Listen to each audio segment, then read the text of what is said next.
चलो ओके बेटा, क्या चल रहा था अपना टॉपिक? चल रहा था कौन सा बेटा? तटीय मैदान। कौन सा मैदान पढ़ रहे थे? तटीय मैदान।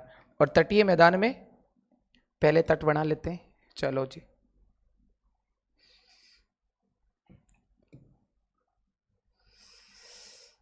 इसकी थोड़ी बढ़ाओ ना सर, टेम्परेचर कम करो ना, एक बार 15-16 पे कर दो, एक बार के लिए करो आप, थोड़ी गर्मी ज़्यादा ही लग रही है ना। चलो अब ध्यान दीजिए, वापस कोस्टल बनाता हूं मैं यहां से। इधर से अपना कोस्टल सीमा स्टार्ट हो जाएगी बेटा, ये है इसकी कोस्टल सीमा। कौन सी सीमा हो जाएगी? कौन सी सीमा है बेटा? कोस्टल सीमा। यस, कौन सी सीमा हो जाएगी बेटा? कोस्टल सीमा हो जाएगी, है ना।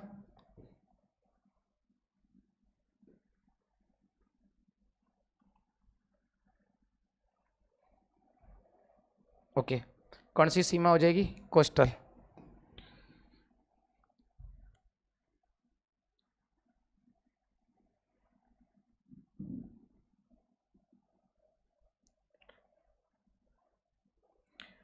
भारत की तटीय रेखा कितनी है बता सकते हो? पहला टॉपिक क्लियर हो चुका है आपके सामने, बताइए मुझे तटीय रेखा कितनी है, भारत की तटीय सीमा कितनी है, ये आपको बताना कि भारत की तटीय सीमा कितनी है।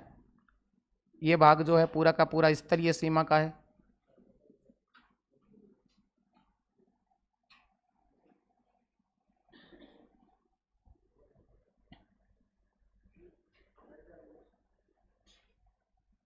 सात 7,516.6 किलोमीटर लिखा गया, लिखवाया था मैंने, यदि आप लोगों ने ध्यान दिया तो लिखवाया हुआ है। यस, ध्यान दीजिएगा, ये कौन सी घाट है बेटा? इसका क्या नाम होगा? पश्चिमी घाट। और ये कहां तक है पश्चिमी घाट का विस्तार? पश्चिमी घाट का विस्तार है कन्याकुमारी तक। इसका नाम लिख देता हूं मैं, क्या नाम है? पश्चिमी घाट। इधर एक और घाट है जो इस तट के ऊपर है, इधर कटाफटा है, और फिर उसके बाद में लगातार है। मैंने आपको कल करवाया था गोदावरी नदी के तक क्या है? कटाफटा, और उसके बाद में क्या है बेटा? लगातार है। क्या ये बात समझ आ गई? यस। इधर ध्यान दीजिएगा, हम लोग जो बात कर रहे थे, हमारा जो पॉइंट चल रहा था यहां से स्टार्ट हो रहा था, और ये प्रदेश जो है वो तटीय मैदान स्टार्ट होता है कच्छ प्रायद्वीप से। कौन से प्रायद्वीप से स्टार्ट होता है बेटा? कच्छ प्रायद्वीप से। कच्छ प्रायद्वीप से स्टार्ट होगा पूरा का पूरा तटीय मैदान, और यहां तक जाएगा। और यहां एक नदी बहती है जिस नदी का नाम है स्वर्ण रेखा। स्वर्ण रेखा नदी का नाम क्या है? स्वर्ण रेखा। उस नदी तक इसका विस्तार है, याद रखिएगा 6,000 किलोमीटर तक है इसका। कितना विस्तार है इसका बेटा? 6,000 किलोमीटर तक है। यस, अब देखिएगा, ये जो पूरा प्रदेश आपको देखने को मिलेगा वो पूरा प्रदेश जो है वो तट का होगा, और तटीय क्या होगा? मैदान होगा।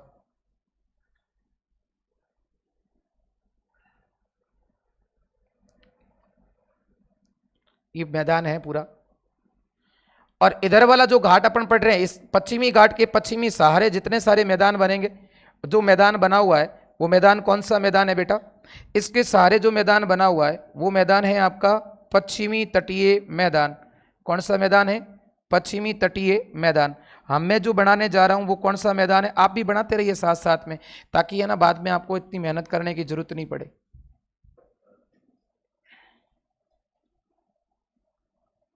बनाना तो पड़ेगा बेटा।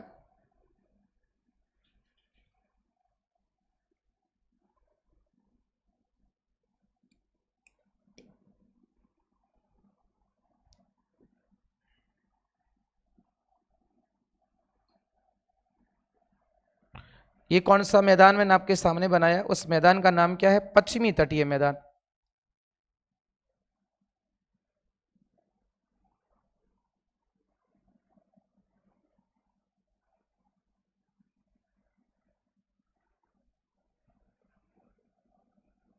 ये मैदान जो मैंने आपको बनाया वो कौन सा मैदान है बेटा? पश्चिमी तटीय मैदान। मैं नाम डाल रहा हूं इसका, कौन सा मैदान है बेटा? ये मैदान है पश्चिमी तटीय मैदान। जो कहां से कहां तक इसका विस्तार है? अच्छा, ये वाली जगह कौन सी है बेटा, बताइए मुझे। कन्याकुमारी। मैंने करवाया था, कहां तक है इसका विस्तार? कन्याकुमारी। अच्छा, इधर वाला कौन सा मैदान है बताइए भाई? अगर हम इस तरफ की बात करेंगे इधर वाला कौन सा होगा? पूर्वी तट के सहारे कौन सा मैदान निर्मित हो जाएगा बेटा?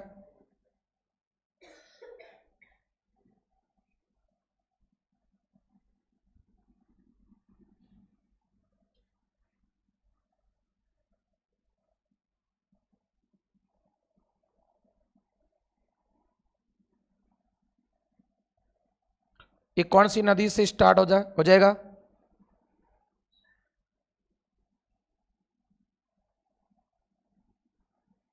ओके, क्या आपको दोनों तरफ के मैदान समझ में आ गए? पहला मैदान कौन सा है बेटा, बताइए मुझे।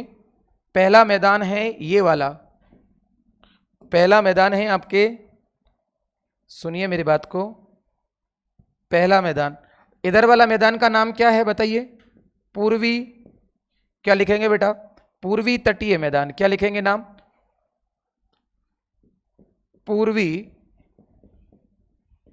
तटीय मैदान, जो कि पूर्वी घाट के समांतर है। ठीक है, चलो अब इस तरह विस्तार की बात करते हैं वापिस। ये बन गया पश्चिमी घाट है। अच्छा, ये कौन सा घाट है बताइए मुझे? इधर वाला कौन सा घाट हो जाएगा? इधर वाला घाट कौन सा है बेटा? पूर्वी घाट। कौन सा हो जाएगा?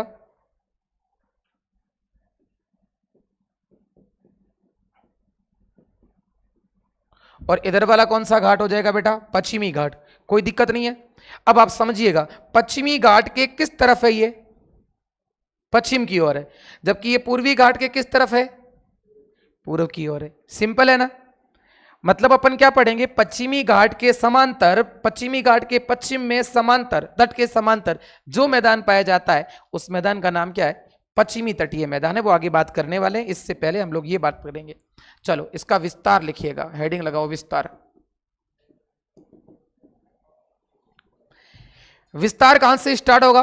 कच्छ प्रायद्वीप से लेकर कहां तक होगा बेटा? स्वर्ण रेखा नदी तक। विस्तार कहां से होगा? किस जगह से लिखेंगे? कच्छ प्रायद्वीप से लेकर कहां तक है? स्वर्ण रेखा नदी तक।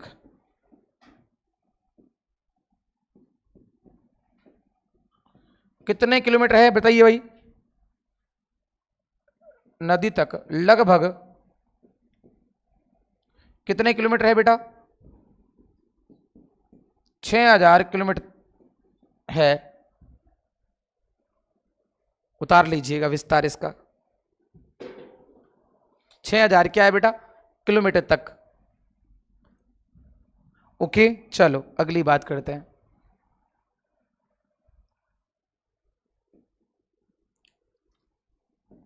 मेरे ख्याल से विस्तार आप लोगों को समझ में आ गया होगा। ठीक है, निर्माण लिखते हैं। निर्माण किससे होता है? निर्माण जब पढ़ेंगे तो इधर है अरब सागर, इधर है बंगाल की खाड़ी, तो दोनों की दोनों सागर ही तो है, आखिर जल है। तो इस सागर के या जल राशि के सबसे पहले किसके कारण? अपर्दन के कारण। फिर उसका क्या होगा? निक्षेपण होगा। तो अपर्दन और निक्षेपण दोनों के कारण किसका निर्माण होता है? इस तटीय मैदान का निर्माण होता है। तो निर्माण में क्या लिखोगे? सागरीय तरंगों के सागरीय तरंगों के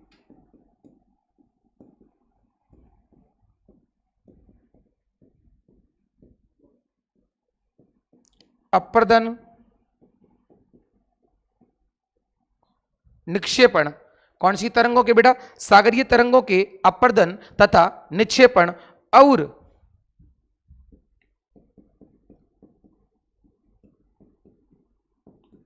नदियों के द्वारा लाए गए अवसादों के, नदियों के द्वारा लाए गए अवसादों की जगह कोष्टक में अपन लिख सकते हैं जलोढ़ों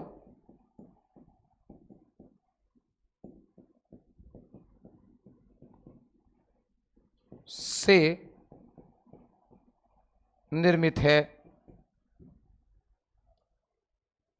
क्लियर बात है?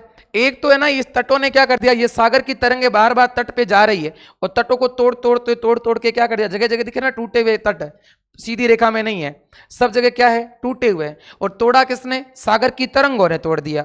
सागर की तरंगों ने तोड़ा, तोड़कर जो जो काट काट के भाग जो था ना, एक तो उसने काटा तब बना, और काट के जमा किया वापस उसी तट के ऊपर तरंगों ने, तो उससे एक मैदान बना। उस मैदान का नाम क्या है, तटीय मैदान।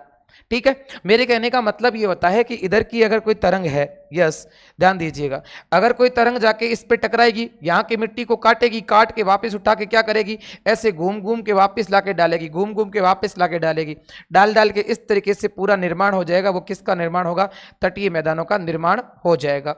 ये बात आप लोगों को ध्यान रखनी है। विस्तार हो गया कंप्लीट। विस्तार के बाद में आप लोगों ने क्या पढ़ा, निर्माण, याद रह जाएगा। वापस लाइन बोल रहा हूं, निर्माण के संदर्भ में सागर की तरंगों के द्वारा अपर्दन व निक्षेपण के कारण, अपर्दन का मतलब क्या होता है बेटा, किसी भी भूभाग का कटना और बह जाना।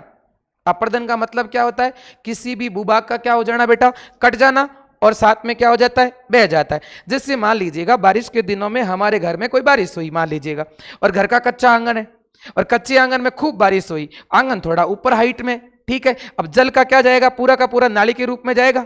ठीक है, अब वो क्या करेगा, आंगन को काटते हुए जाएगा, पहले काटेगा फिर बहाकर साथ लेके जाएगा, सही है ना। तो वो काटना और बहाकर ले जाना उसको कहते हैं अपर्दन। क्लियर बात है। और वो अपर्दन कहा जाता है या तो बहते हुए जल से, बहता हुआ जल तो होता है नदी, या होता है सागर की तरंग, दोनों के कारण अपर्दन होता है। क्लियर बात है बेटा। तो हमने किसके कारण लिखा, सागरीय तरंगों के अपर्दन। अपर्दन का मतलब समझ में आ गया ना, काटना और बहाकर लेके जाना।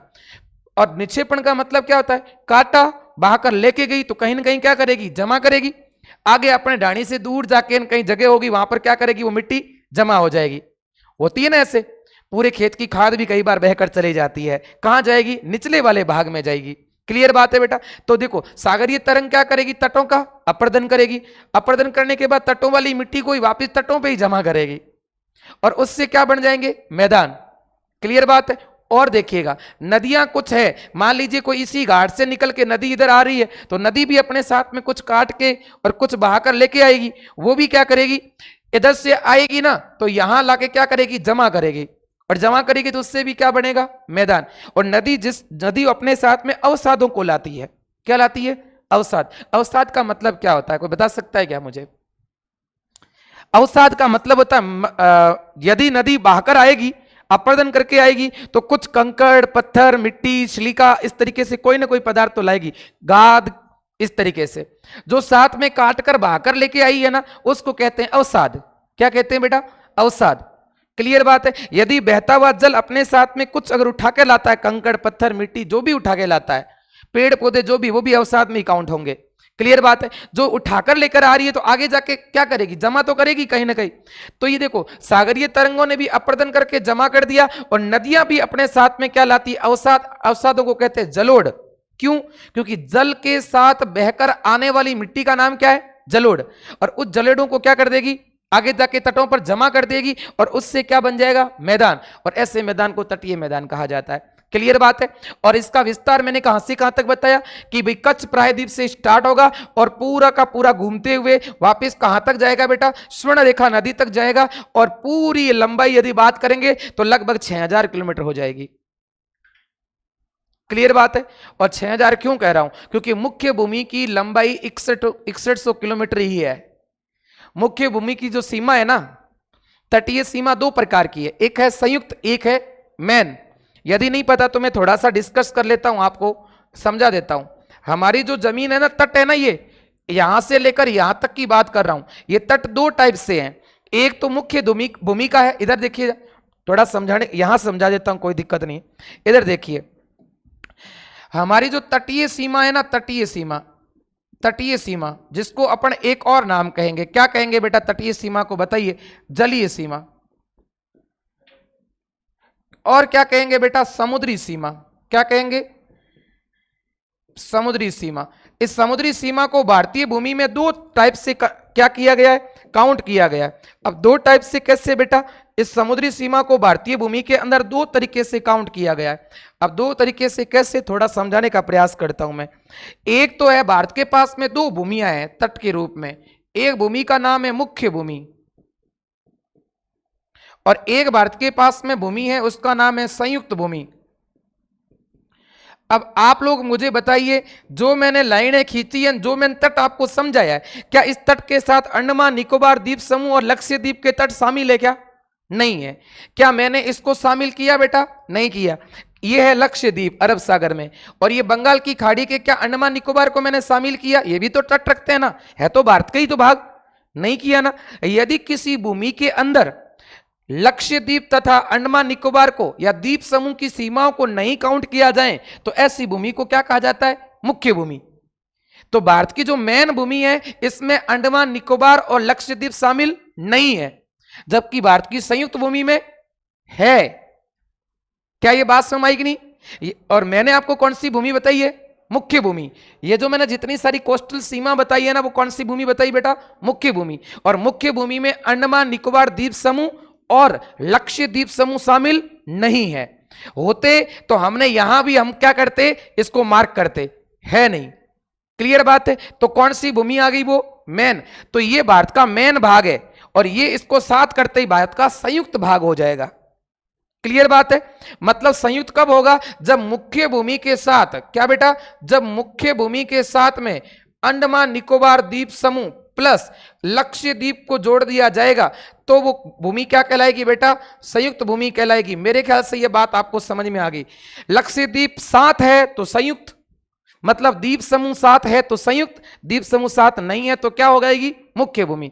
अब समझिए, मुख्य भूमि का विस्तार हमारा जो है वो 6100 किलोमीटर ही है लगभग, जबकि संयुक्त भूमि का विस्तार 7516 पॉइंट, कई जगह 7 लिखा हुआ है, कई जगह 6 लिखा हुआ है। तो जो भी है आप इसको मान के चलिएगा। क्लियर बात है बेटा? तो बताइए मुझे, मुख्य भूमि लगभग कितनी है? 6100। 6100 का मतलब लगभग 6000 ही है ना। तभी मैंने लाइन क्या लिखवाई? कच्छ प्रायद्वीप से लेकर श्रवण रेखा नदी तक कितनी है? लगभग 6000। तो इसका मतलब हमने कौन सी भूमि काम में ली बेटा? मुख्य भूमि। संयुक्त भूमि का हमने जिक्र नहीं किया है। मेरे ख्याल से यह बात आप लोगों को समझ में आ गई होगी। क्लियर बात है? ओके, बढ़े आगे। चलिए ये बना लीजिए मुख्य भूमि का और लिख लीजिए।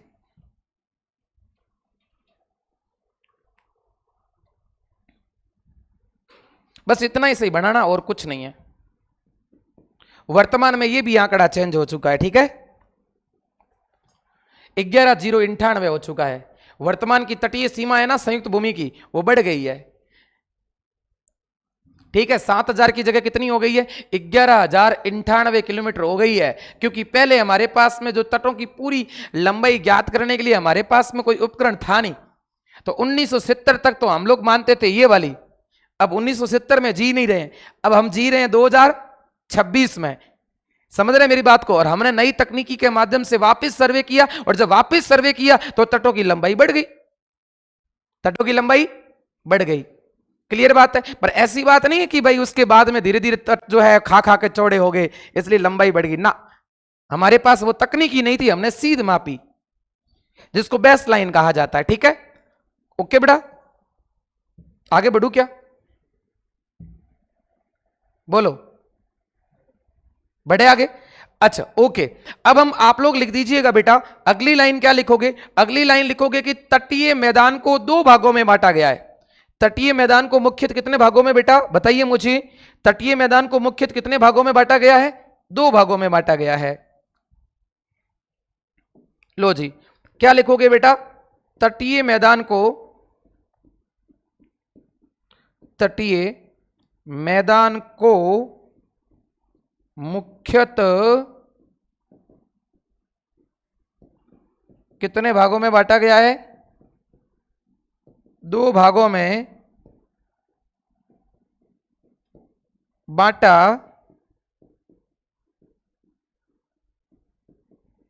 गया है। कितने भागों में बांटा बेटा? 2। पश्चिम वाला भाग पश्चिमी तटीय मैदान कहलाएगा और पूर्व वाला भाग पूर्वी तटीय मैदान। तो कितने भाग हो गए बेटा? 2। तो नंबर ए कौन सा होगा? बोलिए बेटा, पहला कौन सा हो जाएगा? पश्चिमी तटीय मैदान।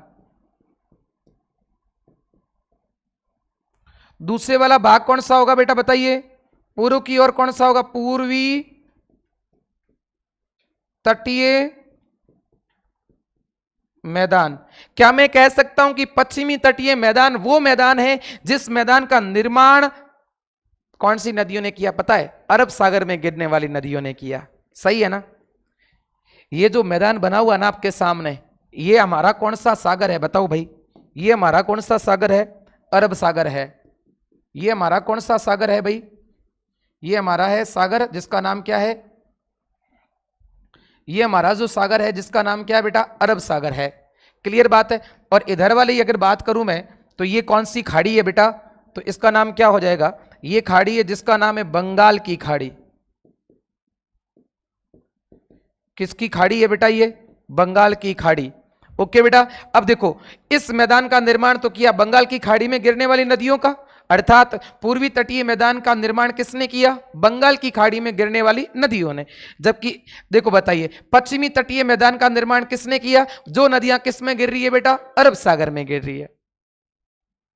Okay clear? अच्छा एक बात और बता रहा हूं, आपके मन में सवाल आता होगा कि सर यहां से यदि कोई नदी निकलती है तो क्या इधर बढ़ेगी? यहां इधर बढ़ती है, तभी तो ये पूर्वी घाट सब जगह काट दिया नदियों ने। इसका ढलान किस तरफ है पता है? इसका ढलान इस तरफ है। फिर इधर से कोई नदी निकलेगी तो इधर जाएगी।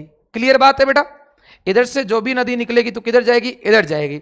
लेकिन दो नदियां मैंने आपको बताई अपवाद वाली, जो निकलती बेटा यहां से है लेकिन जाती इधर है। वो कौन कौन सी दो नदियां हैं? नर्मदा और तापी। मैंने कहा था ना, प्रायद्वीपीय पठार के मध्य की उच्च भूमि से निकलकर, अर्थात मतलब प्रायद्वीपीय पठार से निकलकर और अरब सागर में गिरती है। गिरना किसको चाहिए? इधर से निकल के कहां जाना चाहिए? बंगाल की खाड़ी में। जबकि वो कहां जा रही है? अरब सागर में। नदी कौन कौन सी है? पहली नदी कौन सी है अपवाद वाली? नर्मदा। और दूसरी नदी कौन सी है बेटा? तापी। ये दो नदियां ऐसी है जो बड़ी नींडी है, मतलब जाना उसको कहां? बंगाल की खाड़ी में। और जाती कहां पर है? पर उसकी गलती नहीं है। गलती क्यों नहीं है? क्योंकि इधर वाले बाग का ढाल भी इधर ही है और भ्रंश घाटी भी इधर ही है। नर्मदा नदी को तो बेचारी को विंध्याचल पर्वत और सतपुड़ा पहाड़ियां दोनों ही बीच में घेर के रखा हुआ है। इधर बड़ी सी पहाड़ी, मतलब अपन ये कह सकते हैं कि अगर मैं इधर के मिटा दूं तो इसको समस्या इसकी क्या हुई पता है? इसकी समस्या ये हुई है कि भाई इधर एक पहाड़ी है, इसको कहते हैं विंध्याचल की पहाड़ी। इधर एक पहाड़ी है जिसका नाम है सतपुड़ा की पहाड़ी। ये बेचारी उद्गम यहां से होगा तो जाएगी तो इधर ही जाएगी। कहां जाएगी बताओ? उसको जगह ही नहीं मिल रही है, उसको जगह ही नहीं मिल रही है, इसलिए इसको इधर आना पड़ा। तभी ये अपवाद के रूप में मानी जाती है। पूछा जाता है एग्जाम में भारत की अपवाद स्वरूप नदियां कौन सी है? दो है, जो कहां से निकलकर प्रायद्वीपीय पठार से निकलकर किधर जाती है? अरब सागर में। बाकी समस्त नदियां प्रायद्वीपीय पठार से निकलकर कहां जाती है? बंगाल की खाड़ी में। यस, क्लियर बात हो चुकी है बेटा? ये बातें आप लोगों को ध्यान रखनी है। ओके बेटा, चलिए जी अगली बात करते हैं। यहां तक बातें समझ में आ गई?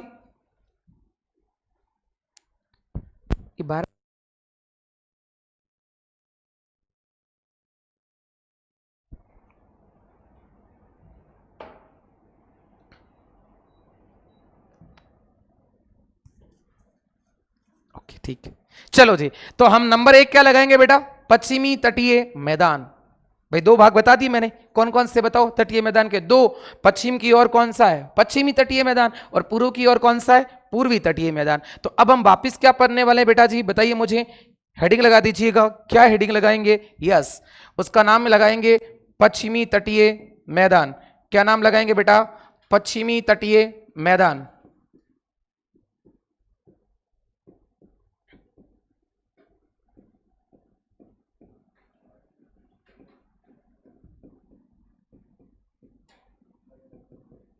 सिंपल है, ज्यादा इतना लोड लेने वाली कोई बात है नहीं इसमें। तटीय मैदान और ज्यादा सिंपल एंड छोटा ही है बेचारा। तटीय मैदानों के कोस्टल करवाऊंगा, तट करवाऊंगा, तटों के नाम बड़े सिंपल है और भी कोई दिक्कत नहीं। चलिए हम इसके विस्तार के बारे में पढ़ेंगे। क्या पढ़ेंगे? कि भाई इसका विस्तार कहां पर है। क्या पढ़ेंगे बेटा? कि इसका क्या विस्तार कहां पर है। तो लो जी हेडिंग लगा दीजिए विस्तार। जब हम विस्तार के संदर्भ में पढ़े तो हम लोगों को दो तीन बातें तो ध्यान होनी चाहिए। सबसे पहले तो हम लोग इसको क्या करेंगे बेटा? विस्तार जब भी पढ़ेंगे तो हम बाई मैप ही पढ़ेंगे ताकि आप लोगों को इजीली समझ में आ जाए। हम विस्तार इधर ही पढ़ेंगे इसका, और इधर विस्तार इसका पढ़ेंगे ऐसे, ध्यान से सुने। यस,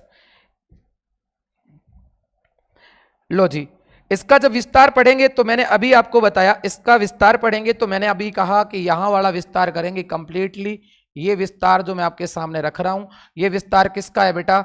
ये है तटीय मैदान का, और ये पश्चिम की तट की ओर है, तो इसका नाम क्या दे दिया जाएगा? पश्चिमी तटीय मैदान।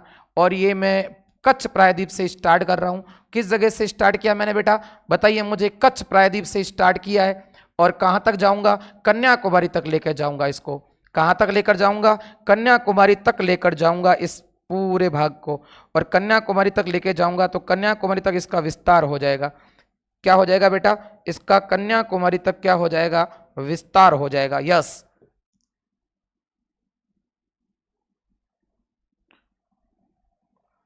अब आपके सामने जो दिख रहा है, जो मैदान दिख रहा है, वो मैदान कौन सा है?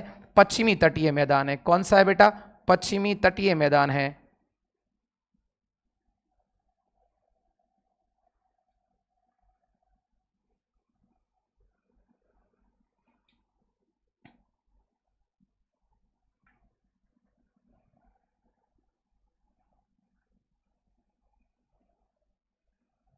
यस। कौन सा मैदान है बेटा? पश्चिमी तटीय मैदान है। यस। इधर ध्यान दीजिएगा, इधर कौन सा घाट है बताओ भाई?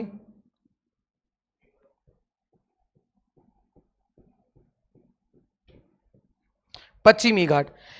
अब इस बातों को थोड़ा सा समझना है, और समझोगे तो समझ में आएगा। ये कौन सा घाट हो गया? नाम लिखूंगा यहां पर।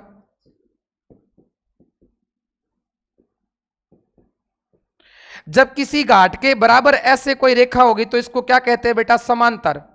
यदि किसी घाट के इस तरीके से कोई भूभाग है तो इसको क्या कहते हैं? समांतर। तो ये पश्चिमी तटीय मैदान पश्चिमी घाट के क्या है? समांतर है। सही है ना? और पश्चिमी घाट के समांतर किस तरफ है? तो पश्चिमी घाट के समांतर किस तरफ है? पश्चिम की ओर है। क्लियर बात है? तो पश्चिमी घाट के समांतर पश्चिम की ओर के तटीय मैदान को क्या कहा जाता है? पश्चिमी तटीय मैदान कहा जाता है। अच्छा ठीक है। और इधर कौन सा आता है सागर? बताइए मुझे। अरब सागर। और अरब सागर के ये किस तरफ पड़ता है बेटा? पूर्व की ओर। जबकि पश्चिमी घाट के ये किस तरफ पड़ता है? पश्चिम की ओर। वापिस बोल रहा हूं लाइन को, आ रही बेटा समझ में? पक्का? चलिए, ये कौन सा घाट है? अब बार बार कह रहा हूं ना, घाट। घाट का मतलब क्या है यहाँ पे? घाट का मतलब पहाड़ी है। यहाँ पे एक पर्वत श्रृंखला है पूरी की पूरी ऐसे। अब इस मान लीजिए कोई पर्वत श्रृंखला है, तो इधर की नदियां इधर जाएगी और इधर की नदियां इधर जाएगी, तो इससे निकलने वाली नदियां किधर जाएगी? अरब सागर में। और नदियां जब जाएगी तो काट काट के लेके जाएगी, मिट्टी आगे जाके जमा कर देगी, उससे क्या बन जाएगा? मैदान। और मैदान किसके ऊपर बनेगा? तट के ऊपर। तो नाम क्या रख दिया गया? तटीय मैदान। कौन सी दिशा में बन रहा है? पश्चिम में। तो नाम पूरा क्या हो गया? पश्चिमी तटीय मैदान। और कुछ भी नहीं, सिंपल है। अच्छा, अरब सागर के किस तरफ है ये मैदान? बताइए मुझे। अरब सागर के पूर्व की ओर है, जबकि पश्चिमी घाट के पश्चिम की ओर है। तो अरब सागर के पूर्व की ओर समांतर तथा पश्चिमी घाट के पश्चिम की ओर समांतर जो मैदान बना हुआ है, उस मैदान का नाम क्या है? पश्चिमी तटीय मैदान है। यस। इसका विस्तार पढ़ते हैं आप लोग।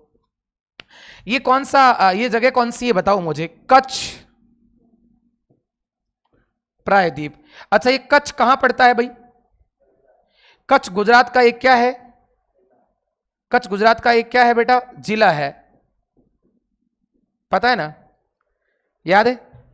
मैंने आपको जिलों के संदर्भ में बताया था, बड़े जिले कौन कौन सा, कौन कौन से करवाए थे?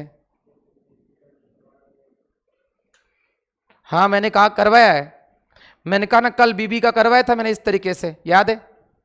याद आ रहा कि नहीं आ रहा है? कल जे बीबी करवाया था। कच्छ, लद्दाख, फिर उसके बाद में कौन सा? जे जैसलमेर, फिर उसके बाद कौन? बीकानेर, फिर कौन है? बाड़मेर। ये भारत के सबसे बड़े जिले हैं, और उस सबसे बड़े जिलों में से कौन सा जिला है? कच्छ। अब देखो मैं आपको बता रहा हूं, कच्छ जिला है, कच्छ प्रायद्वीप है, कच्छ की खाड़ी है, कच्छ के साथ में अगर कहें तो कच्छीय वन पाए जाते हैं जिसको अनुप वन कहते हैं, और कच्छ एक जैव आरक्षित क्षेत्र भी है। तो समझ रहे हैं? और कच्छ का रण भी है एक ही। अगर मान लो कच्छ के अंदर रण है तो उसका नाम कच्छ का रण। क्लियर बात है? अच्छा, कच्छ की पहाड़ी भी मैंने कल करवाया था, आपको याद हो तो। आपने कहा सर पहाड़ी भी होती है क्या? हाँ जी होती है बिल्कुल। तो भाई कच्छ के अंदर पहाड़ी तो कच्छ की पहाड़ी, कच्छ के अंदर रण तो कच्छ का रण, कच्छ का प्रायद्वीप है तो कच्छ का प्रायद्वीप। क्लियर बात है? नाम वही होगा, जिला है तो जिले का नाम ही होगा। क्लियर बात है? समझ रहे मेरी बात को? इधर से स्टार्ट होगा। और बेटा प्यारा सा एक जगह है जिसका नाम क्या है बताइए मुझे? ये कन्या और क्या लिखा हुआ है? कुमारी। कौन सी कुमारी है? कन्याकुमारी। यहां तक इसका विस्तार है। तो आप लोग लिखिएगा, यस, क्या लिखोगे? विस्तार बराबर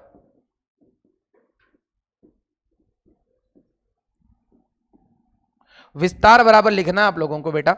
विस्तार बराबर क्या लिखेंगे? विस्तार बराबर कच्छ, आराम से लिखो, कोई दिक्कत नहीं, जल्दीबाजी करने की जरूरत ही नहीं है। कच्छ प्रायद्वीप से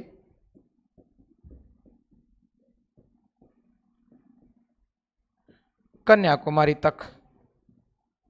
कच्छ प्रायद्वीप से कहां तक बेटा? कन्याकुमारी तक। कच्छ पड़ता है गुजरात में और कन्याकुमारी पड़ता है तमिलनाडु में, याद रखिएगा बेटा। ठीक है, लिख दिया। अब वापिस इसकी विशेषता के संदर्भ में पढ़ते हैं। क्या विशेषता है इसकी? एक एक विशेषता बता रहा हूं। पहले पश्चिमी घाट को लेकर बता रहा हूं मैं आपको। क्या लिखेंगे बेटा? पश्चिमी घाट के समांतर, पश्चिमी घाट के समांतर पश्चिम की ओर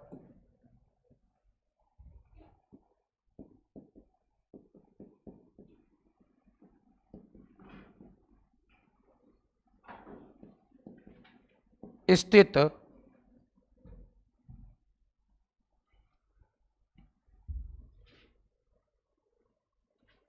पश्चिमी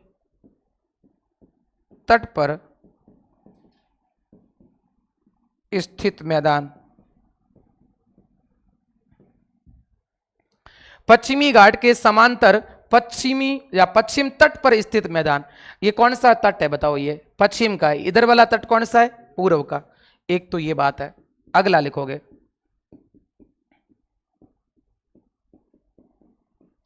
अरब सागर के समांतर पूर्व की ओर का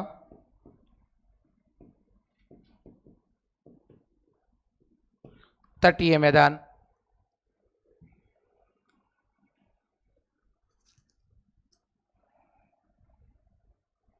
और ये मैदान जो है, लिख लीजिए आराम से, फिर आगे बात करते हैं। इसकी क्या लिखना अगली बार? चौड़ाई लिखनी है। क्या लिखना है बेटा?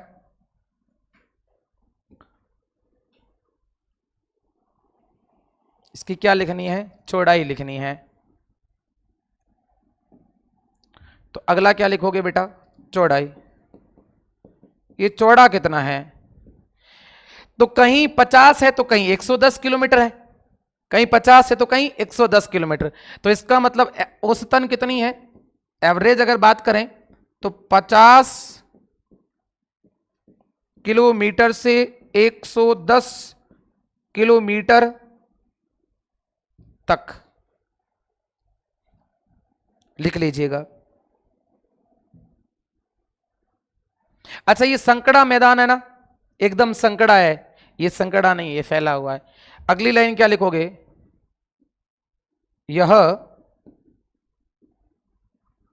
संकड़ा मैदान जो पश्चिमी घाट से निकलकर कहाँ जाती है? पश्चिम की ओर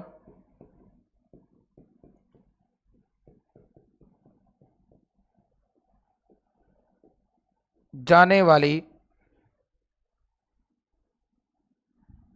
पश्चिम की ओर अरब सागर में गिरने वाली, ऐसे लिखना है।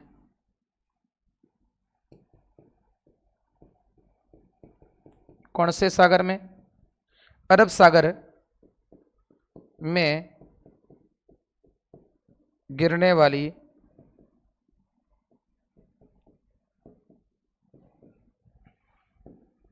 नदियों द्वारा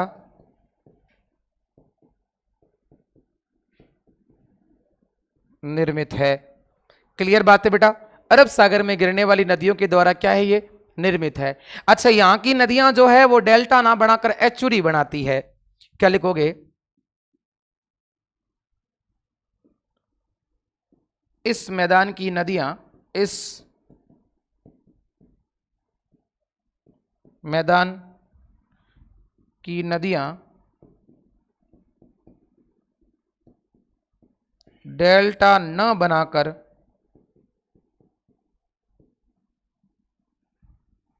क्या बनाती है? एचुरी। इसको कहते हैं ज्वार नदमुख।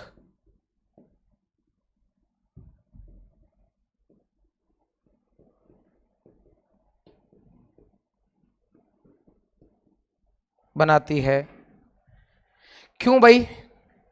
इस मैदान की नदियां डेल्टा ना बनाकर एचुरी बनाती है। तो नदियां क्या करती है पता है?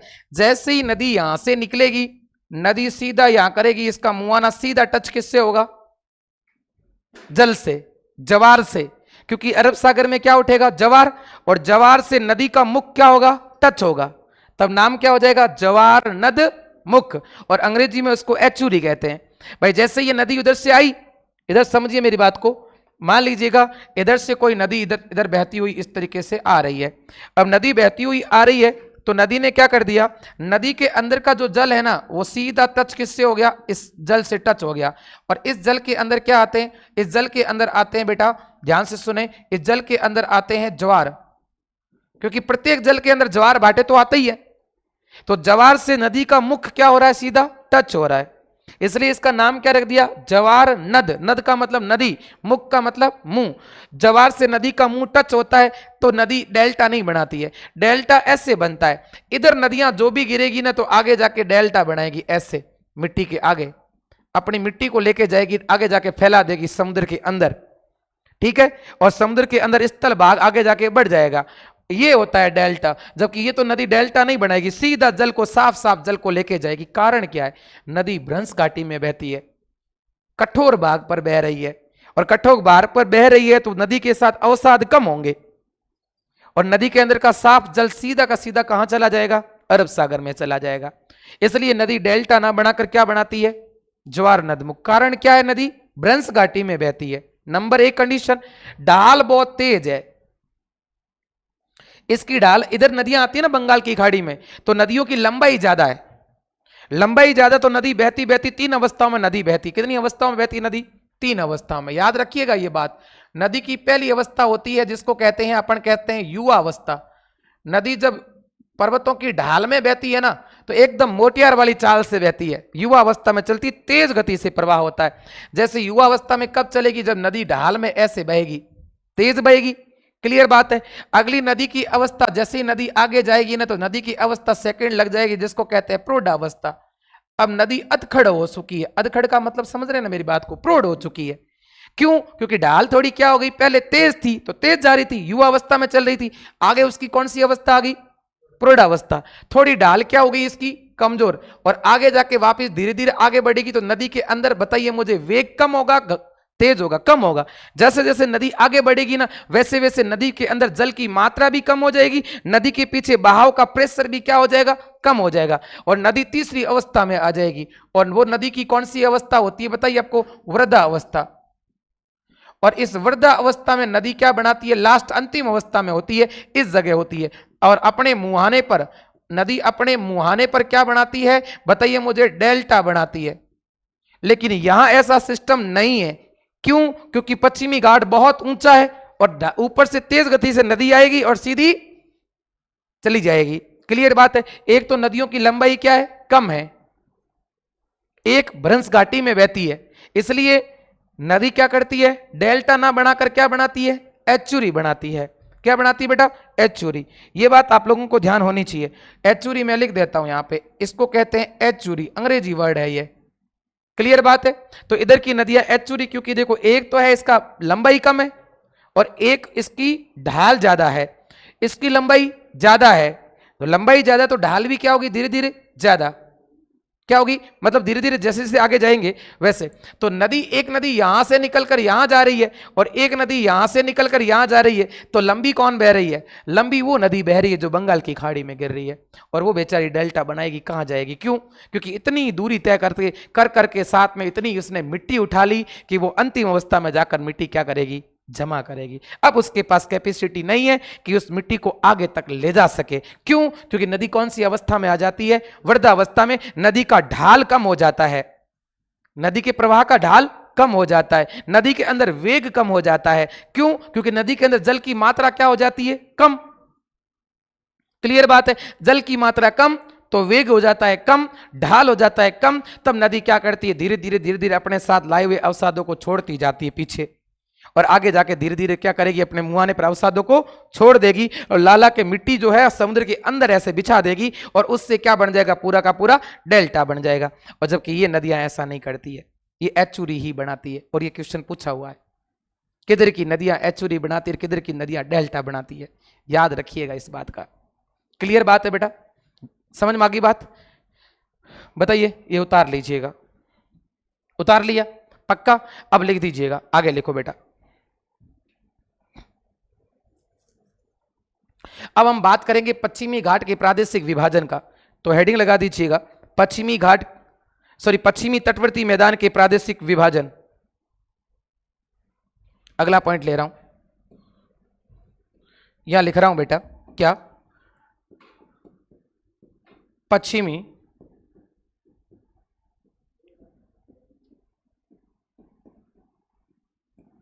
तटवर्ती मैदान का प्रादेशिक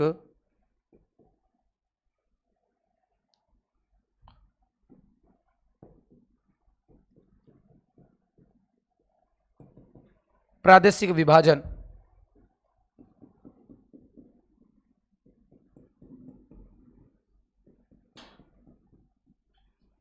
सुनिएगा मेरी बात को, इसके प्रादेशिक विभाजन की तरफ पढ़ते हैं। प्रादेशिक विभाजन को जब पढ़ेंगे तो हम लोगों को बाई मैप पढ़ना पड़ेगा और निकालना है डेटा कौन सा, बाई मैप डेटा निकालते हैं कि किस तरीके से नदी जो है वो क्या बनाती है, अपना विभाजन करती है। तो अब हम तटों के संदर्भ में बात करेंगे, कौन कौन से तट के ऊपर नदी कौन कौन सा भाग जो है कौन कौन सा तट बनाता है। तो ये लो जी, ये लो,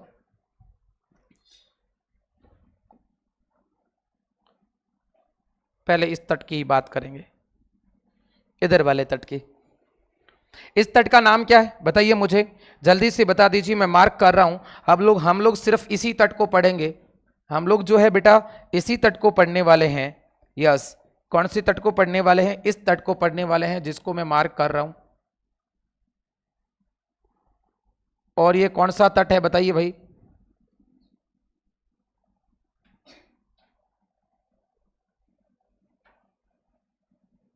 क्लियर बात है बेटा। अपन कहां से स्टार्ट करेंगे, यहां से करेंगे और यहां तक इसका विभाजन करने वाले हैं, ठीक है। अब एक एक विभाजन को समझना है, फिर उसके बाद में यहां नाम डाल देंगे। पहला लिखिएगा, पहला विभाजन यदि हम बात करें तो इधर ही लिखना है आप लोगों को। पहला विभाजन पढ़ेंगे इधर वाला, इस तरफ नाम लिखे तो भी कोई दिक्कत वाली बात नहीं, इस तरफ लिखे तो भी कोई दिक्कत वाली बात नहीं। यहां पर कौन सा सागर है बताइए, बोलते रहिए बेटा, कौन सा सागर है, अरब सागर है। यस, अच्छा ये कौन सा तट है बताइए मुझे, पश्चिमी तटीय, ये क्या है बेटा, मैदान है। कोई दिक्कत है तो बता दीजिए मुझे, ठीक है बेटा। कौन सा मैदान है, पश्चिमी तटीय मैदान। और पश्चिमी तटीय मैदान अपन यहां से स्टार्ट करेंगे तो सबसे पहला जो है वो कच्छ का मैदान है। किसका मैदान है, कच्छ का मैदान, क्योंकि कच्छ प्रायद्वीप के ऊपर जो मैदान बना हुआ है, ऐसे मैदान को कौन सा मैदान कहा जाता है, कच्छ का मैदान। साथ साथ बनाते रहिए और लिखते रहिए, कौन सा मैदान पढ़ रहे हैं हम लोग जो है, कच्छ का मैदान। और यहां अपन 3 मैदान पढ़ेंगे, एक कच्छ का पढ़ेंगे, कच्छ के बाद जैसे ही नीचे आएंगे काठियावाड़ का मैदान पढ़ेंगे, काठियावाड़ के जस्ट नीचे आएंगे गुजरात का मैदान पढ़ेंगे, सौराष्ट्र का मैदान, ठीक है। अगला कौन सा मैदान है, काठियावाड़ का मैदान, क्या नाम है, काठियावाड़ मैदान।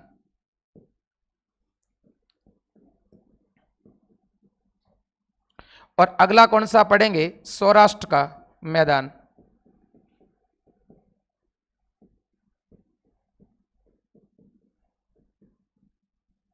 बेटा तीनों के तीनों मैदान जो है वो कहां पर है? गुजरात में है। कहां पर है बेटा? गुजरात में है। बताओ, इस सौराष्ट्र का कहो, गुजरात का पुराना नाम सौराष्ट्र ही है, ठीक है ना? ओके, अगला महाराष्ट्र का मराठवाड़ा का मैदान।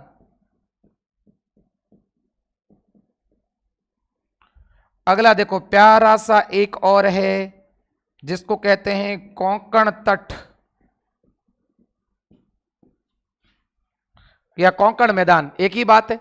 कोंकण कहां है? कहां है बेटा?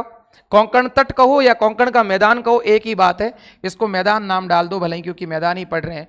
कोंकण का मैदान कहां पर है बताइए मुझे? गोवा में स्थित है। कोंकण का मैदान कहां है? गोवा में। क्यों? गोवा की भाषा है कोंकणी, और जहां कोंकणी भाषा बोली जाती है तो उस तट को कोंकण तट या कोंकण का मैदान कहा जाता है। क्लियर बात है बेटा? अगला देखिएगा, इधर अपना पड़ता है एक प्यारा सा कर्नाटक के अंदर, और वो पड़ता है कन्नड़ भाषा बोली जाती है जहां पर, और तट का नाम भी कन्नड़ तट है। जबकि कन्नड़ तट के मैदान पर, जो कन्नड़ के तट पर मैदान पाया जाता है उसे क्या कहा जाता है? कन्नड़ का मैदान पाया जाता है। क्लियर बात है बेटा? अगला अपन नीचे की तरफ वापिस आएंगे तो यहां पर जो है तट, इस तट का नाम है मालाबार, और मालाबार तट के ऊपर जो मैदान है उसको कहते हैं मालाबार का मैदान।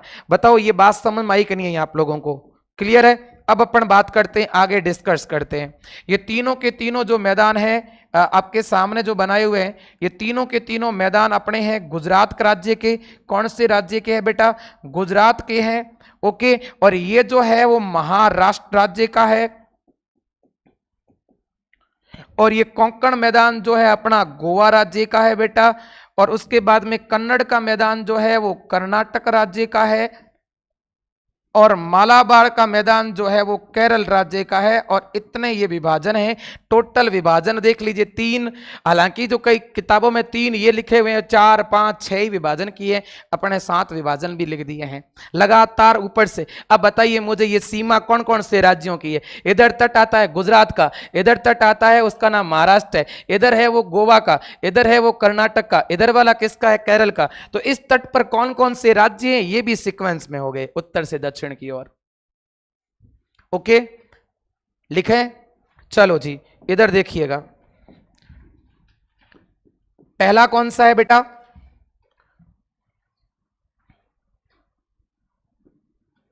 अपन पढ़ रहे हैं उत्तर से दक्षिण की ओर क्रमशः। नंबर 1 क्या नाम है? कच्छ का मैदान।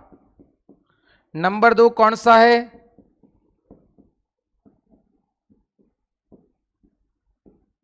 काठियावाड़ मैदान। नंबर 3 है सौराष्ट्र या गुजरात का मैदान।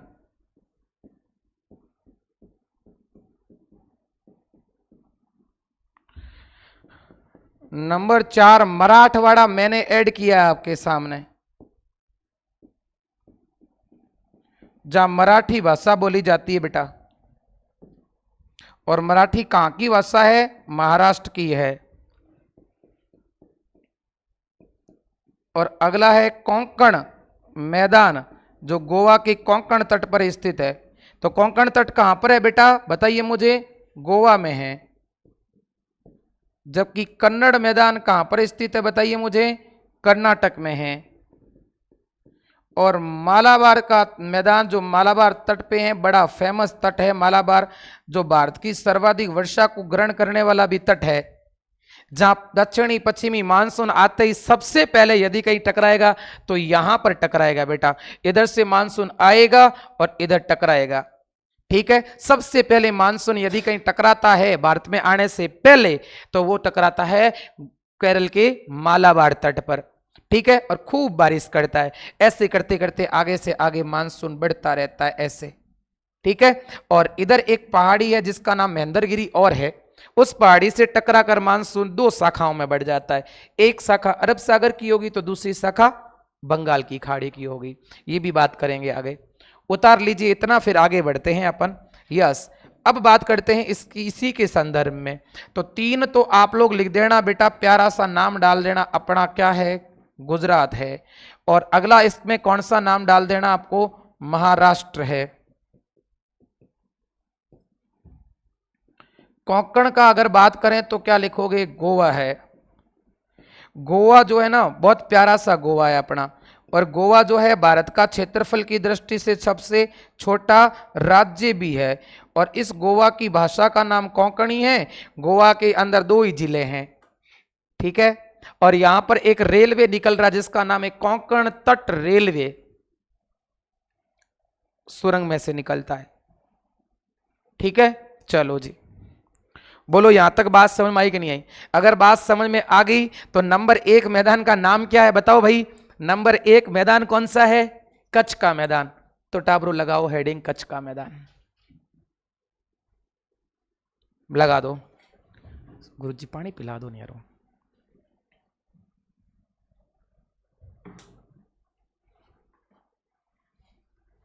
हेडिंग लगाई क्या? पहले ये उतार लो अच्छे से। उतार लिया?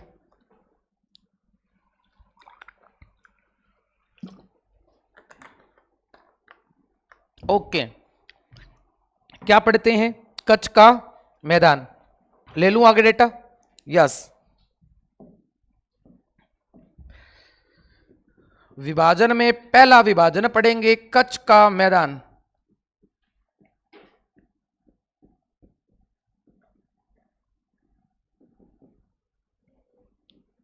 कच्छ के बारे में लिखिएगा, यह भारत का सबसे बड़ा जिला है।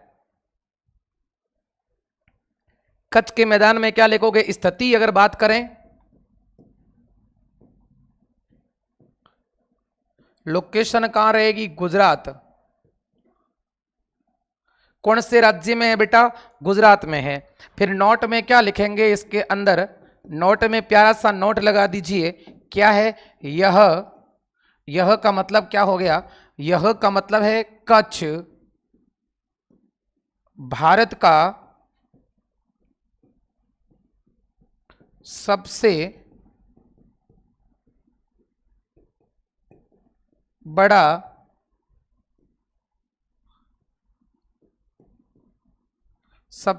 क्या है, जिला है। या अच्छा, 2 मात्रा लग गई क्या, सबसे बड़ा क्या है बेटा, जिला है। ओके, चलो जी, उतार लिया। कच्छ कहां पड़ता है, गुजरात में। अच्छा, कच्छ की खाड़ी भी है। तो ये देखो, यह एक प्रायद्वीप भी है।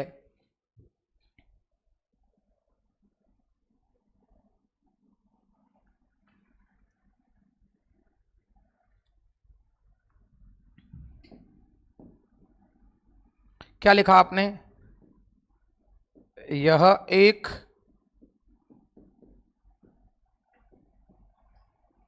प्रायद्वीप भी है। अगला, यह भारत का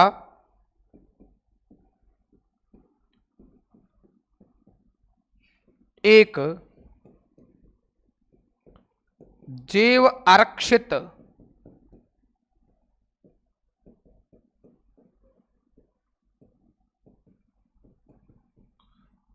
क्षेत्र भी है। यहां कच्छ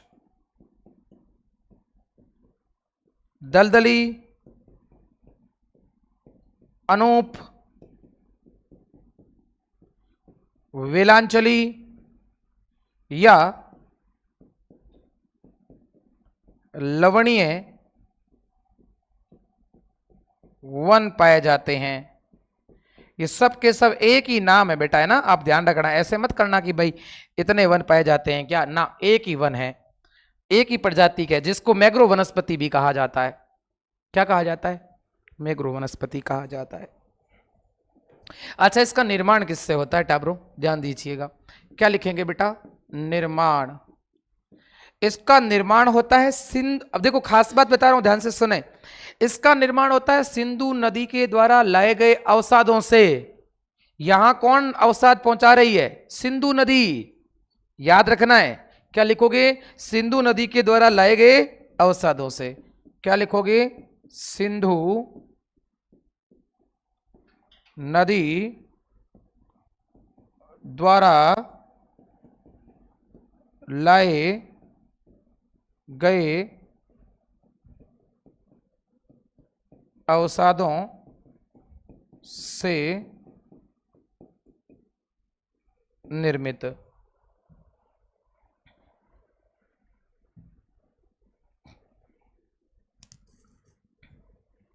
देखो, अच्छा अगली बात मैं कहूं कि यहां वन जब लवणीय पाए जाएंगे तो मिट्टी भी कैसी होगी? खारी होगी। रण है ना, खार है तभी तो रण बना है भाई। तो आपको ध्यान रखना कि यहां जो है मृदा कैसी है? लवण युक्त मृदा है। कैसी मृदा है? लवण युक्त मृदा। तो लिखो लवण, यह लवण युक्त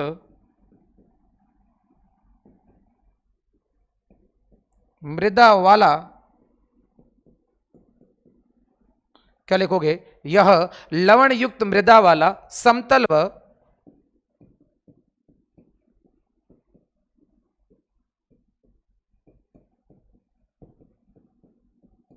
चौड़ा मैदान है।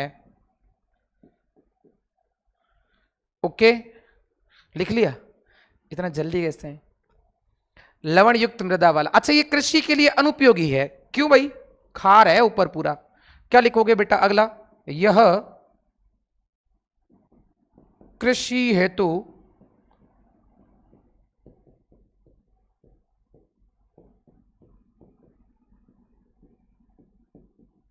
अनुपयोगी है। इतनी सी बात आप लोगों ने पढ़ ली।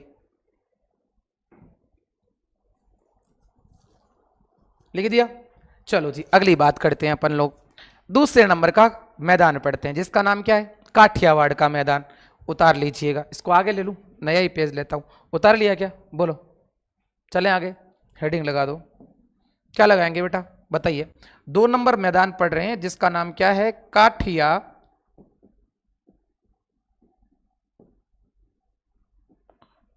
का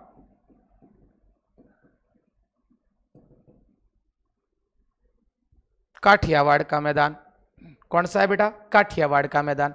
ये कहां से कहां तक है? कच्छ से लेकर सूरत तक विस्तृत है। तो लिखो स्थिति, स्थिति बराबर, या फिर ऐसे लिख सकते हैं स्थिति, मैं लिख रहा हूं वैसे लिख दो। क्या लिखोगे? अपन ऐसे भी लिख सकते हैं, यस यस। क्या लिखोगे? सूरत से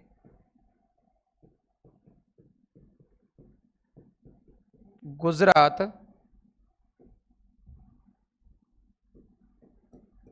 मैदान तक। वो गुजरात कौन सा पता है आपको? सौराष्ट्र मैदान तक। सूरत से सौराष्ट्र मैदान तक लिख दीजिएगा। निर्माण लिखो यहां पर। एक पहाड़ियां मैंने बताई थी, निर्माण में मांडव की पहाड़ियों से निकलने वाली नदियों से। क्या लिखोगे? निर्माण बराबर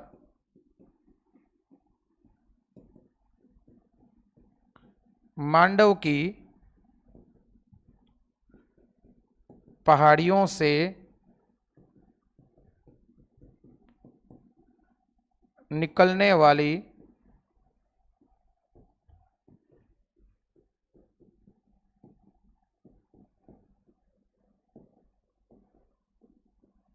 नदियों द्वारा। मैंने एक पहाड़ी करवाई थी गुजरात में उत्तर की ओर, मांडव की पहाड़ी, ठीक है। और इसकी एक खास विशेषता है, ये मैदान संकड़े हैं, जबकि उससे पहले पड़ा था वो चौड़े पड़े थे, समतल। ये मैदान संकड़े व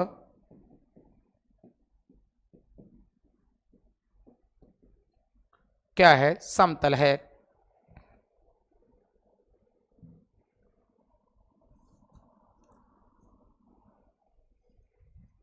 लिख दिया? ओके, अगला पढ़ते हैं। कौन सा मैदान होगा बताइए भाई? अगला कौन सा मैदान होगा? सौराष्ट्र या गुजरात का मैदान?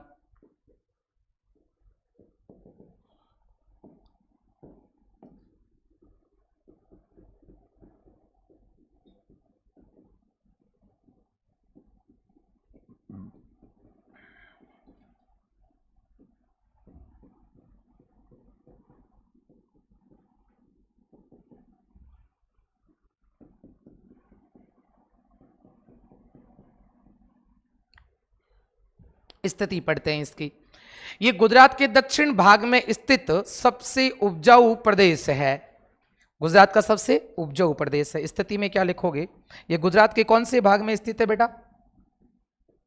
स्थिति में क्या लिखोगे?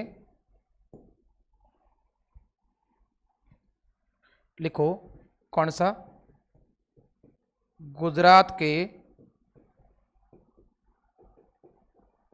दक्षिणी भाग में। कहां लिखोगे बेटा? गुजरात के दक्षिणी भाग में। ओके बेटा, याद रह जाएगा, गुजरात के दक्षिणी भाग में।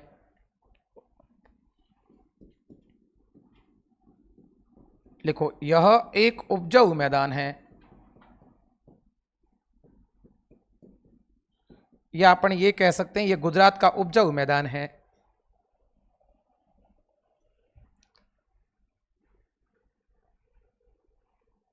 आगे लिखिएगा निर्माण बराबर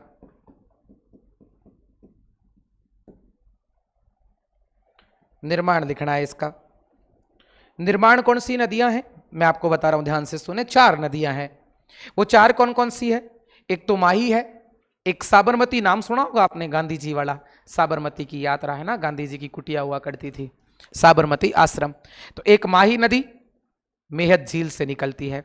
साबरमती नदी, कितनी नदी होगी? 2 अपवाद वाली कौन सी है? नर्मदा नदी, तापी नदी। इन चारों नदियों के द्वारा लाए गए अवसादों के निक्षेपण से इस मैदान का निर्माण हुआ है। क्लियर बात है?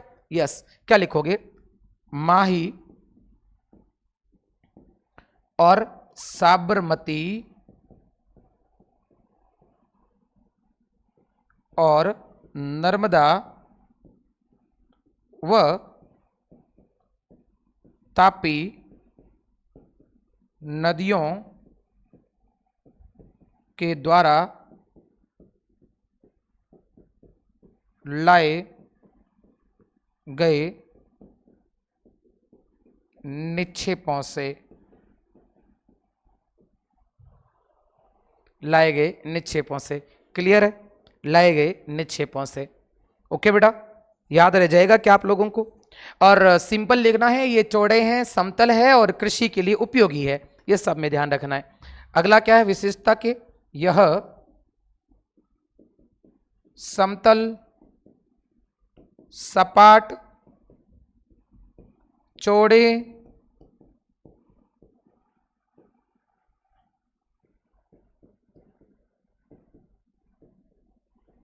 मैदान है। क्योंकि ये उपजाऊ मैदान है, ये लाइन मैंने पहले ही लिखवा दी आपको, लिख लीजिएगा।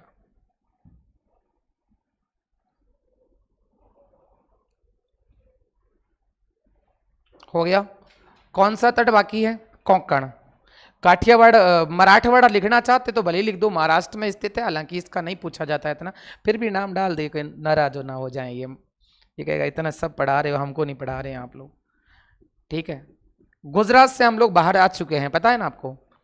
तीनों हमने मैदान पढ़ लिए, कच्छ का मैदान, काठियावाड़ का मैदान, सौराष्ट्र या गुजरात का मैदान। अब लोग हम बात करते हैं मराठवाड़ा का। मराठवाड़ा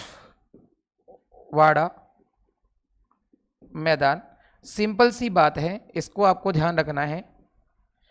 आप स्थिति के संदर्भ में लिखेंगे तो स्थिति इसकी होगी बेटा, कौन सी जगह होगी?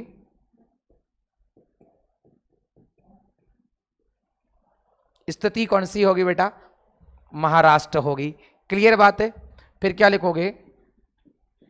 यह एक समतल व चौड़ा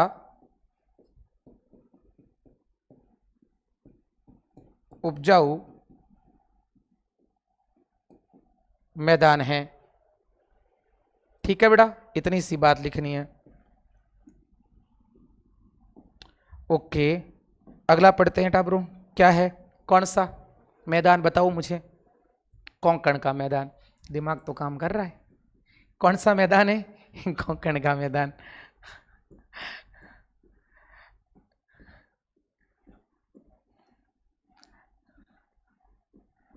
आज इसके चाचा ने, मुझे लग रहा है कोई चटनी चटाई होगी, है ना? दिमाग एक्टिव हो रखा है तेरा आज। यस, पढ़ते हैं आगे, स्थिति पढ़े बेटा। जीतू कहां बीजी हैं? यस,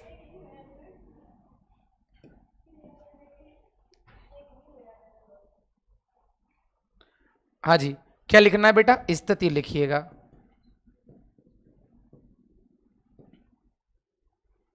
स्थिति लिखना है।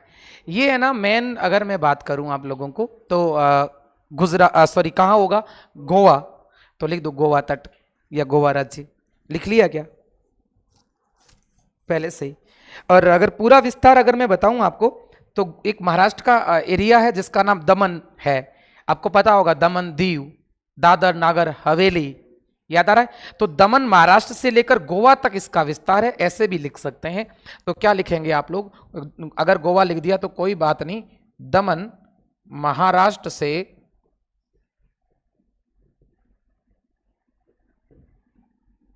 दमन महाराष्ट्र से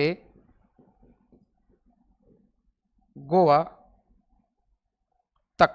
अच्छा, यहां पर दो नदियां बहती है और गोवा की दो ही नदी है, मांडवी और जुआरी। याद रखना है, मांडवी व जुआरी नदियों के द्वारा लाए गए निक्षेपण से इसका निर्माण हुआ है। निर्माण बराबर लिखिएगा, मांडवी व, ये कई बार एग्जाम में पूछा हुआ, गोवा की प्रमुख नदियां कौन सी है? दो ही है, मांडवी व जुआरी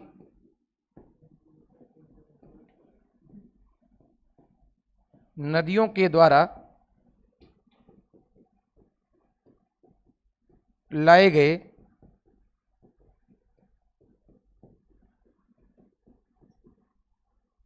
निक्षेपों से। उतार लीजिए बेटा, लिख लिया, मांडवी व जुआरी नदियों के द्वारा लाए गए निक्षेपों से। अच्छा, ये जो भाग है ना वो संकरा है, पथरीला है। इस बार एक नई ऐड करनी लाइन, लिखो, यह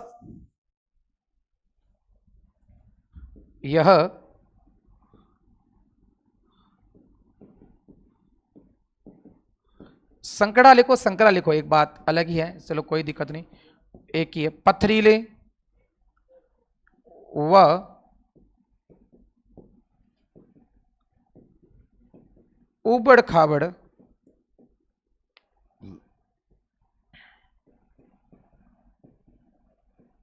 पथरीले की जगह लिखो पथरीला व उबड़ खाबड़ मैदान है। ठीक है, क्या है बेटा? ये क्या है? संकड़ा है, पथरीला है, और पथरीला होगा तो सीधी सी बात है, क्या होगा? उबड़ खाबड़ होगा। अच्छा, यहां पर नारियल व काजू की खेती की जाती है, लिख दीजिएगा।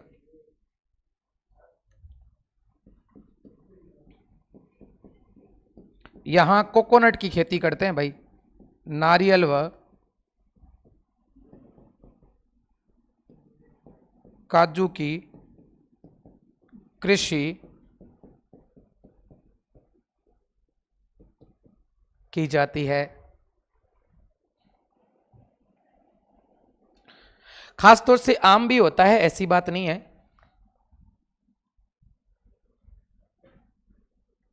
अपन लिख सकते हैं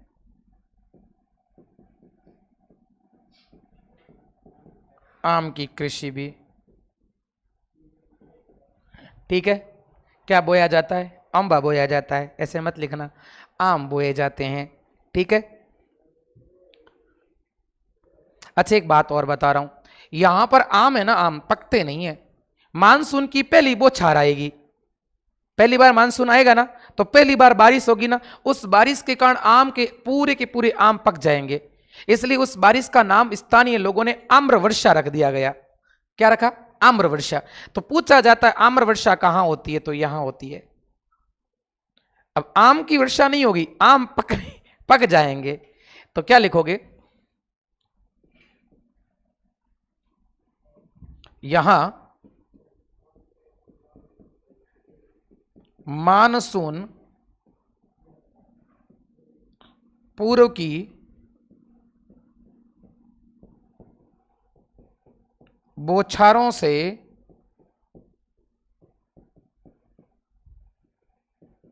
आम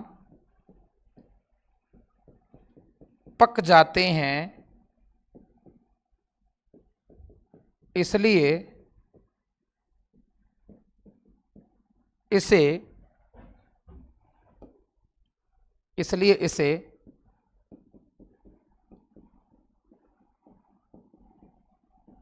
आम्रवर्षा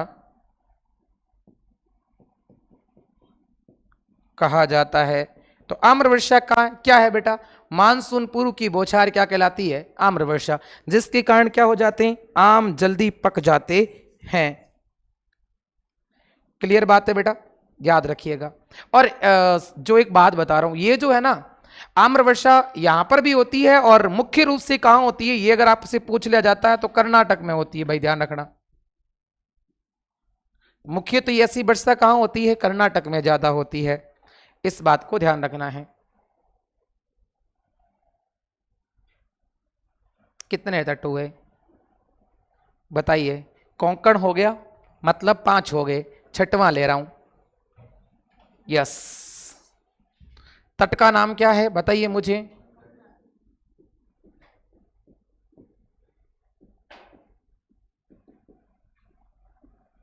स्थिति गोवा से कहां होगी? कर्नाटक तक। तो लिखिएगा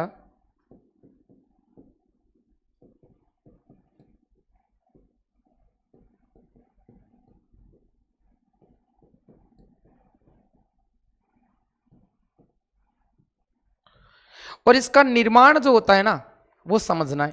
निर्माण, यहां 2 नदियां बहती है। कर्नाटक की मुख्य नदी है जिसका नाम कालिद्री नदी है, और उस नदी के साथ में एक नदी और बहती जिसका नाम शरावती नदी है, जोग जलप्रपात करवाया था मैंने। ठीक है, तो कालिद्री तथा शरावती नदियों के द्वारा लाए गए निक्षेपों से इसका निर्माण हुआ है। तो क्या लिखोगे? निर्माण बराबर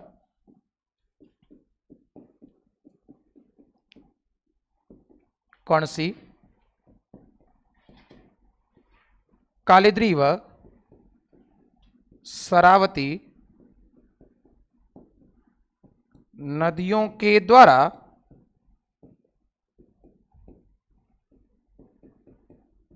लाए गए निक्षेपों से क्या होता है? इसका निर्माण होता है। क्लियर है बात? और खास बात क्या है पता है इसकी? यहां पर जो मिट्टी पाई जाती है वो लेटेराइट मिट्टी पाई जाती है। यहां लेटेराइट मृदा पाई जाती है। और लेटेराइट मृदा का मतलब क्या है बता आपको? लेटेराइट शब्द जो है ना वो लेटर से बना है। किससे बना है? लेटर से। और लेटर शब्द का मतलब होता है ईंट। लेटराइट शब्द जो बना है ना वो ग्रीक भाषा के किससे बना है? लेटर से बना है। और उस लेटर का मतलब क्या होता है? ईंट। तो अर्थात मुख्यतः ये जो मृदा होती है ना वो ईंट बनाने के काम की है, लेकिन उचित तकनीकी के माध्यम से इस मृदा के अंदर चाय, काजू और कॉफी का उत्पादन किया जा सकता है। क्लियर बात है? और वो मिट्टी कौन सी होगी पता है? लेटेराइट में भी लाल लेटेराइट मृदा। क्लियर बात है? तो थोड़ा सा और लिख दीजिएगा। यस, क्या? लेटर शब्द का शाब्दिक अर्थ क्या है? ईंट है।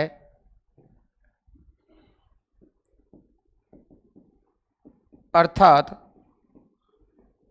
यह सामान्यतः ईंट निर्माण में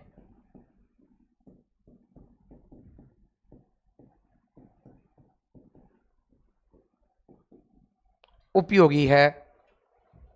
लिखो, ईंट निर्माण में क्या है? उपयोगी है। लेकिन उचित तकनीकी से क्या बनाया जा सकता है पता है?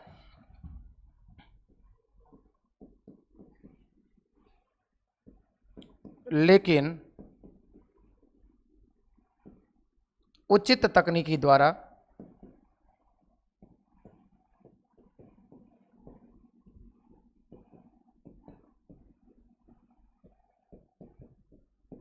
यहां चाय,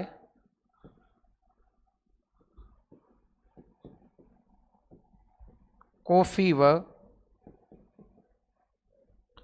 कॉफी, काजू,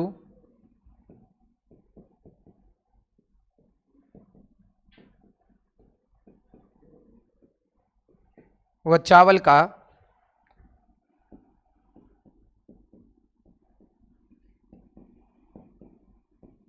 उत्पादन किया जा सकता है।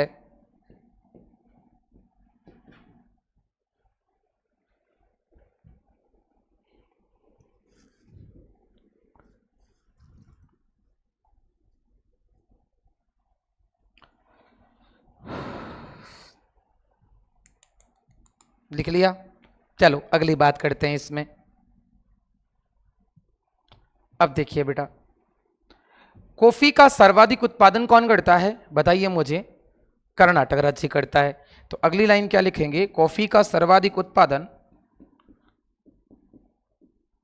भारत में कॉफी या कहवा फसल का सर्वाधिक उत्पादन बाबा बुदन की पहाड़ी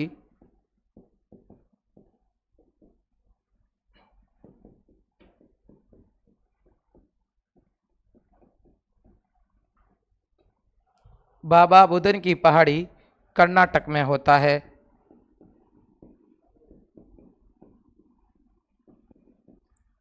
बाबा बुदन की पहाड़ी कहाँ, कर्नाटक में होता है।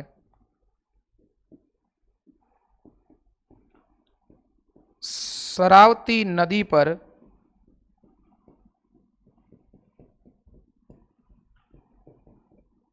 जोग जलप्रपात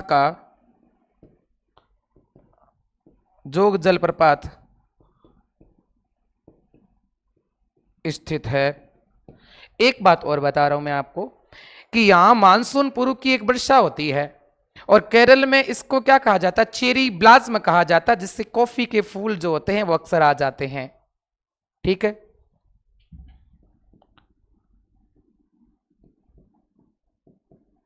केरल में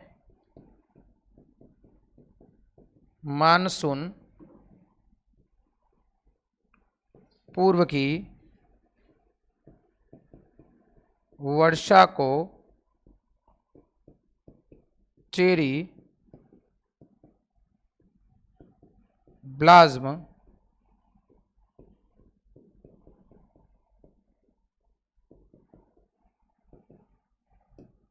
कहा जाता है। ये याद रखना भाई।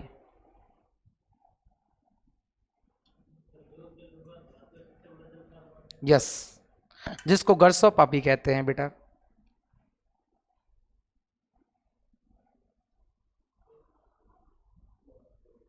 इसमें कॉफी के फूल जो होते हैं वो अक्सर आ जाते हैं, इसलिए है ना चेरी ब्लाज्म नाम कहा जाता है।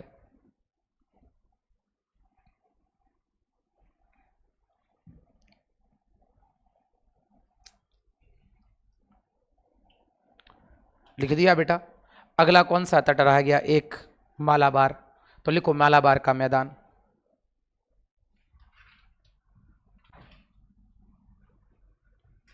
लिखना है।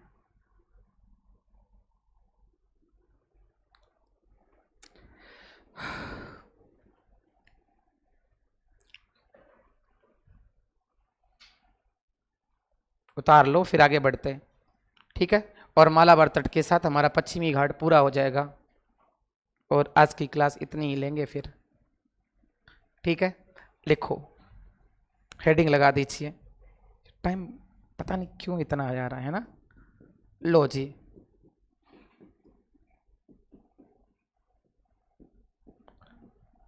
मालाबार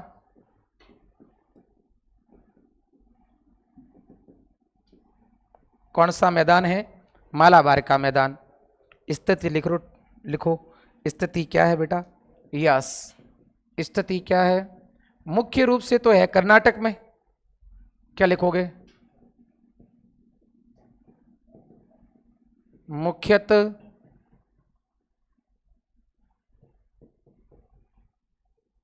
कर्नाटक राज्य में।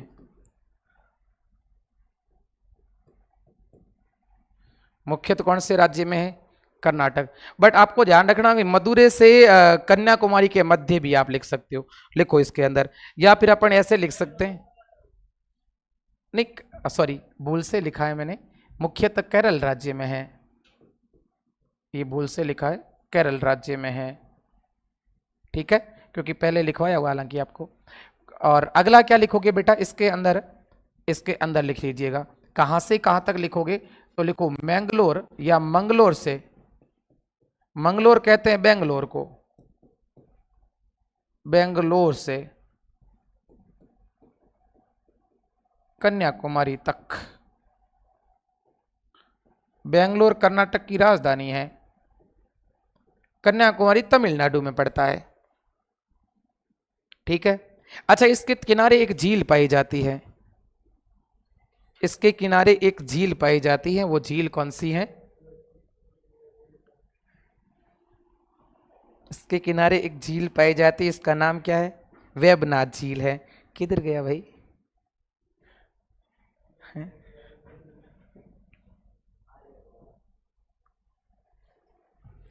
ये कह रहा है कि मालाबार तट को वापस लिखिए।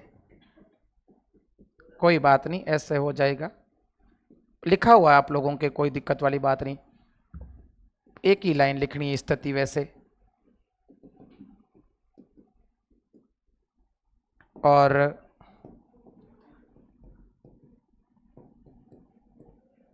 स्थिति मुख्यतः केरल राज्य, ठीक है। और कोष्टक में यदि आप लिखते हैं तो लिख दो बेंगलोर से कन्याकुमारी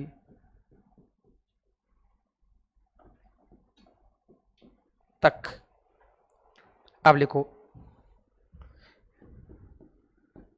इस तट पर मानसून, मानसून कौन सा? दक्षिणी पश्चिमी मानसून,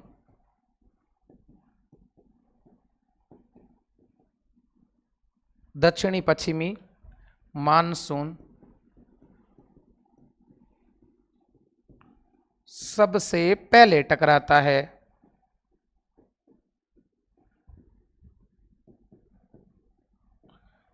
देखो मेरी बात, दक्षिणी पश्चिमी मानसून भारत में आएगा ना तो सबसे पहले किससे टकराएगा?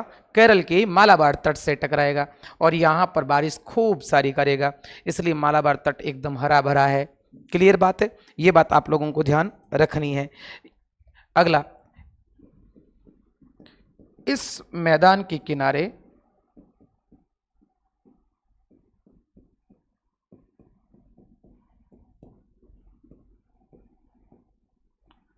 कई लैगून पाए जाते हैं, लैगून का मतलब कोष्टक में लिख देना झील,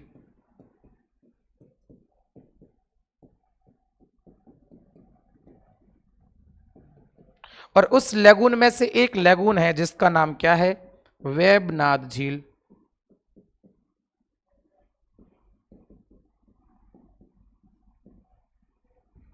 या फिर अपन कह सकते हैं इसको वेबनाथ लैगून। क्लियर बात है बेटा? ये आपको ध्यान रखना है। इसमें है ना नेहरू ट्रॉफी रोका दौड़ का संचालन किया जाता है, इसमें लिख देना, इसमें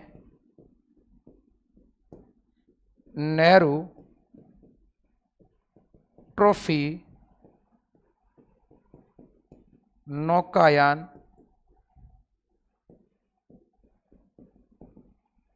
का संचालन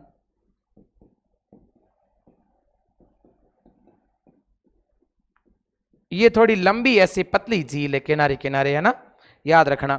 अच्छा, इसका यूज कहां कहां लेंगे? एक तो मछली के पालन में, एक नारियल के उत्पादन में, एक चावल के उत्पादन में। लैंगून का उपयोग मत्स्य पालन, याद रखना है बेटा, नारियल व चावल उत्पादन में किया जाता है।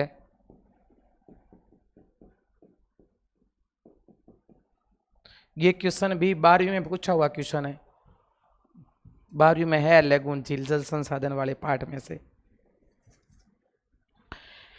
यहां वर्षा अधिक है और तापमान भी अधिक है, इसलिए गर्म मसाले सर्वाधिक यहां पाए जाते हैं।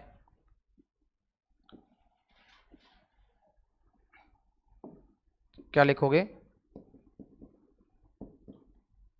अधिक वर्षा तथा अधिक तापमान के कारण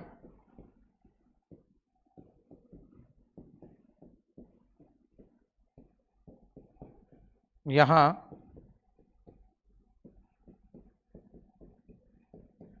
गरम मसालों का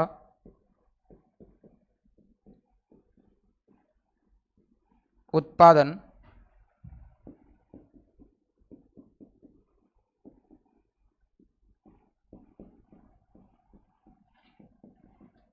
सर्वाधिक होता है।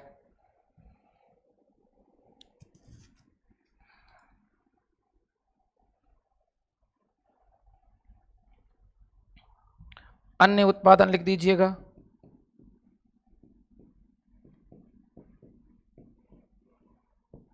एक तो यहां पे सुपारी का होता है, एक यहां पर केला उत्पादन होता है, एक यहां पर नारियल का उत्पादन होता है, कई जगह चाय का उत्पादन भी होता है।